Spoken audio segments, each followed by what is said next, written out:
மாணவர்களின் சிந்தனைகளை வடிவமைக்க SNS இன்ஸ்டிடியூஷன், மாணவர்களின் தனித்திறமைகளை மேம்படுத்த SNS இன்ஸ்டிடியூஷன், மாணவர்களின் சாதனைகளை போற்றும் SNS institutions Kovai. All new Vivo V50e, crafted for luxury and designed for elegance. Buy now.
இன்று காலை எதிர்பாராத விதமாக கடலூர் அருகாமையில் செம்மங்குப்பம் ரயில்வே கேட்டில் பள்ளி மாணவர்களை அழைத்து சென்ற வேன் ரயில் மீது மோதிய காரணத்தினால் பெரிய விபத்து ஏற்பட்டிருக்கிறது.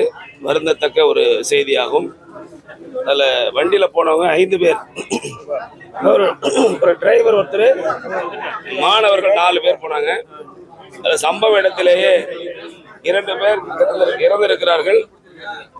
2 பேர்ல மீதி 2 பேர்ல ஒருத்தர் ரெஃபர் பண்ணி ஜிப்மர் மருத்துவமனைக்கு அனுப்பப்பட்டிருக்கிறது.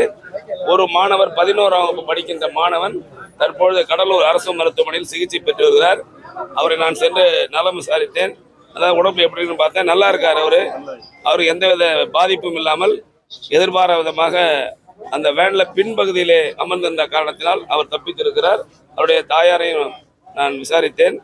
கவலைப்பட வேண்டாம், தமிழ்நாட்டுடைய மாண்புமிகு முதலமைச்சர் அவர்கள் செய்தி அறிந்தவுடன் நான் இங்கே வந்திருக்கிறேன். மாண்புமிகு முதலமைச்சர் அவர்கள் என்று தொலைபேசியில் தொடர்பு கொண்டு அங்கு சென்று பாதிக்கப்பட்ட உறவுகளை சந்தித்து ஆறுதல் கூறுவது மட்டுமல்லாமல் அந்த குழந்தைகளை பாதுகாப்பாக உரிய சிகிச்சை அளிக்க வேண்டும் எனவும், அது மேல் சிகிச்சை தேவைப்பட்டால் எந்த மருத்துவமனைக்கு செல்ல வேண்டும் என்றாலும் உடனடியாக அதை நடவடிக்கை எடுக்க வேண்டும் என்று உத்தரவிட்டிருக்கிறார்கள். ஆகவே மாண்புமிகு முதலமைச்சர் என்னிடம் மட்டுமல்ல, அதாவது நம்முடைய வேளாண்மை துறை அமைச்சரிடத்திலும் தகவல் சொல்லியிருக்கிறார்.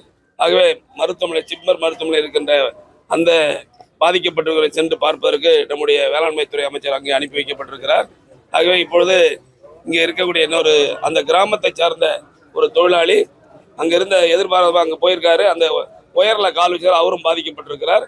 அவரும் மருத்துவமனையில அனுமதிக்கப்பட்டு உரிய நடவடிக்கை எடுக்கப்பட்டு வருகிறது என்று இறந்து போனவங்க 2 பேர் இறந்திருக்காங்க சார். I can clearly state that 2 பேர் சம்பவ இடத்திலேயே 2 பேர் இறந்திருக்கிறார்கள். மீதி 2 பேர்ல ஒரு மாணவர் ஜிப்மர் மருத்துவமனைக்கு அனுப்பப்பட்டிருக்கிறது. ஒரு மாணவர் 11ஆம் வகுப்பு படித்துக் கொண்டிருக்கிறார். அவர் இங்க இருக்கிறார். அவர் நலமுடன் இருக்கிறார். அந்த கிராமத்தை சார்ந்த ஒருவர் எதிர்பாராத அங்க சென்றவர் அந்த ஒயர்ல கால வச்சா அவர் பாதிக்கப்பட்டிருக்கிறார். அவரும் இங்க இருக்கிறார். என்ன சார்?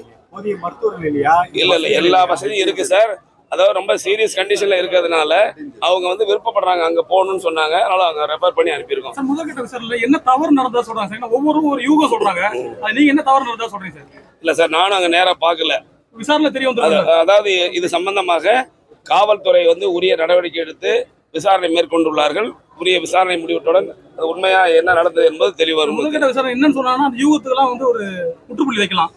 இல்ல சார், அதான் சம்பவம் குறித்து கடலூர் காவல்துறை உரிய நடவடிக்கை மேற்கொண்டு வருகிறார்கள்.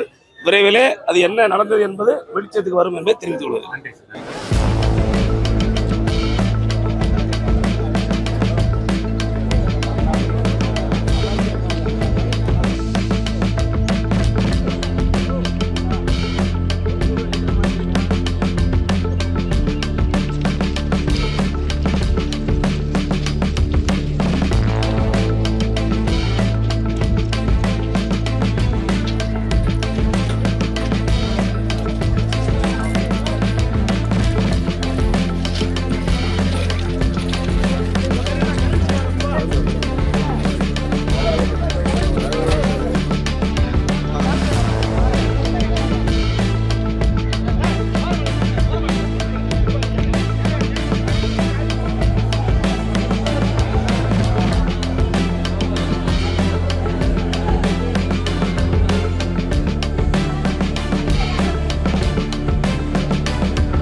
இன்று காலை எதிர்பாராத விதமாக கடலூர் அருகாமையில் செம்மங்குப்பம் ரயில்வே கேட்ல பள்ளி மாணவர்களை அழைத்து சென்ற வேன் அந்த ரயில் மீது மோதிய காரணத்தினால் பெரிய விபத்து ஏற்பட்டிருக்கிறது. வருந்தத்தக்க ஒரு செய்தியாகும். அதில் வண்டியில் போனவங்க 5 பேர், ஒரு டிரைவர் ஒருத்தர், மாணவர்கள் 4 பேர் போனாங்க. அதில் சம்பவ இடத்திலேயே 2 பேர் இறந்திருக்கிறார்கள். 2 பேர்ல மீதி 2 பேர்ல ஒருத்தர் ரெஃபர் பண்ணி ஜிப்மர் மருத்துவமனைக்கு அனுப்பப்பட்டிருக்கிறது. ஒரு மாணவர் 11ஆம் வகுப்பு படிக்கின்ற மாணவன் தற்பொழுது கடலூர் அரசு மருத்துவமனையில் சிகிச்சை பெற்று வருகிறார். அவரை நான் சென்று நலம் விசாரித்தேன். அதாவது உடம்பு எப்படின்னு பார்த்தேன். நல்லா இருக்கார். அவருக்கு எந்தவித பாதிப்பும் இல்லாமல் எதிர்பாராத விதமாக அந்த வேன்ல பின்பகுதியிலே அமர்ந்திருந்த காரணத்தினால் அவர் தப்பித்திருக்கிறார். அவருடைய தாயாரையும் நான் விசாரித்தேன். கவலைப்பட வேண்டாம், தமிழ்நாட்டுடைய மாண்புமிகு முதலமைச்சர் அவர்கள் செய்தி அறிந்தவுடன் நான் இங்கே வந்திருக்கிறேன். மாண்புமிகு முதலமைச்சர் அவர்கள் என்று தொலைபேசியில் தொடர்பு கொண்டு அங்கு சென்று பாதிக்கப்பட்ட உறவுகளை சந்தித்து ஆறுதல் கூறுவது மட்டுமல்லாமல் அந்த குழந்தைகளை பாதுகாப்பாக உரிய சிகிச்சை அளிக்க வேண்டும் எனவும், அது மேல் சிகிச்சை தேவைப்பட்டால் எந்த மருத்துவமனைக்கு செல்ல வேண்டும் என்றாலும் உடனடியாக அதை நடவடிக்கை எடுக்க வேண்டும் என்று உத்தரவிட்டிருக்கிறார்கள். ஆகவே மாண்புமிகு முதலமைச்சர் என்னிடம் மட்டுமல்ல, அதாவது நம்முடைய வேளாண்மை துறை அமைச்சரிடத்திலும் தகவல் சொல்லியிருக்கிறார். ஆகவே மருத்துவமனை ஜிப்மர் மருத்துவமனை இருக்கின்ற அந்த பாதிக்கப்பட்டவர்களை சென்று பார்ப்பதற்கு நம்முடைய வேளாண்மை துறை அமைச்சர் அங்கே அனுப்பி வைக்கப்பட்டிருக்கிறார். ஆகவே இப்பொழுது இங்கே இருக்கக்கூடிய இன்னொரு அந்த கிராமத்தை சார்ந்த ஒரு தொழிலாளி அங்கிருந்த எதிர்பாராத அங்கே போயிருக்காரு. அந்த உயர்ல கால் வச்சார், அவரும் பாதிக்கப்பட்டிருக்கிறார். அவரும் மருத்துவமனையில் அனுமதிக்கப்பட்டு உரிய நடவடிக்கை எடுக்கப்பட்டு வருகிறது என்று இறந்து போனவங்க 2 பேர் இறந்திருக்காங்க சார். I can clearly state that 2 பேர் சம்பவ இடத்திலேயே 2 பேர் இறந்திருக்கிறார்கள். மீதி 2 பேர்ல ஒரு மாணவர் ஜிப்மர் மருத்துவமனைக்கு அனுப்பப்பட்டிருக்கிறது. ஒரு மாணவர் 11ஆம் வகுப்பு படித்துக் கொண்டிருக்கிறார். அவர் இங்க இருக்கிறார். அவர் நலமுடன் இருக்கிறார். அந்த கிராமத்தை சார்ந்த ஒருவர் எதிர்பாராத அங்க சென்றவர் அந்த ஒயர்ல கால வச்சா அவர் பாதிக்கப்பட்டிருக்கிறார். அவரும் இங்க இருக்கிறார். என்ன சார்? இல்ல எல்லா வசதியும் இருக்கு சார். அதாவது ரொம்ப சீரியஸ் கண்டிஷன்ல இருக்கிறதுனால அவங்க விருப்பப்படுறாங்க அங்க போகணும்னு சொன்னாங்க. அதனால அவங்க ரெஃபர் பண்ணி அனுப்பியிருக்கோம். முதல்கட்ட விசாரணையில என்ன தவறு நடந்ததா சொல்றாங்க சார்? ஒவ்வொருவரும் ஒரு யூகம் சொல்றாங்க. நீங்க என்ன தவறு நடந்ததா சொல்றீங்க சார்? இல்ல சார், நானும் அங்க நேரா பார்க்கல. விசாரணை தெரியும். அதாவது இது சம்பந்தமாக காவல்துறை உரிய நடவடிக்கை எடுத்து விசாரணை மேற்கொண்டுள்ளார்கள். உரிய விசாரணை முடிவுடன் அது உண்மையா என்ன நடந்தது என்பது தெளிவாக முதல்கட்ட விசாரணை என்னன்னு சொன்னாங்கன்னா அந்த யூகத்துக்கெல்லாம் ஒரு முற்றுப்புள்ளி வைக்கலாம். இல்ல சார், அதான் சம்பவம் குறித்து கடலூர் காவல்துறை உரிய நடவடிக்கை மேற்கொண்டு வருகிறார்கள். விரைவிலே அது என்ன நடந்தது என்பது வெளிச்சத்துக்கு வரும் என்பதை தெரிவித்துக் கொள்வது.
மாணவர்களின் சிந்தனைகளை வடிவமைக்க SNS இன்ஸ்டிடியூஷன், மாணவர்களின் தனித்திறமைகளை மேம்படுத்த SNS இன்ஸ்டிடியூஷன், மாணவர்களின் சாதனைகளை போற்றும் SNS institutions Kovai. All new Vivo V50e, crafted for luxury and designed for elegance. Buy now.